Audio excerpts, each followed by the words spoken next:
Qu'est-ce qu'ils sont mignons!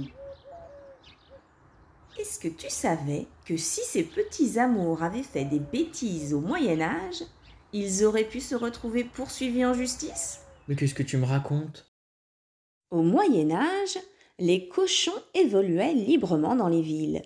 Ils servaient des boueurs en mangeant ce que les gens jetaient dans les rues. Ils n'étaient pas surveillés et cela posait parfois des problèmes.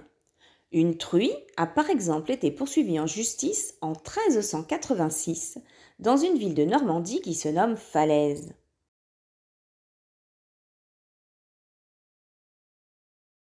Cette truie a été jugée lors d'un procès public présidé par le vicomte de Falaise. Il faut dire que son crime était grave. Elle avait tué un bébé en lui dévorant le bras et la moitié du visage. Tout le monde a été convié à assister au procès. Les parents du bébé pourraient être mis face à leur responsabilité de ne pas avoir mieux surveillé leur bébé. Le propriétaire de la truie pourrait être mis face à sa honte de ne pas avoir mieux surveillé sa truie. Et les villageois pour qu'ils ne fassent pas les mêmes erreurs et puissent constater que la justice s'applique à tous, même aux animaux. Les animaux ont aussi été invités à assister à l'événement. Cette justice qui nous paraît étrange a un sens. Elle doit servir d'exemple aux autres animaux. D'ailleurs, la condamnation de la truie est très symbolique. Elle a mangé la moitié du visage du bébé, on lui coupe le groin. Elle a dévoré le bras du bébé, on lui taille à de la cuisse.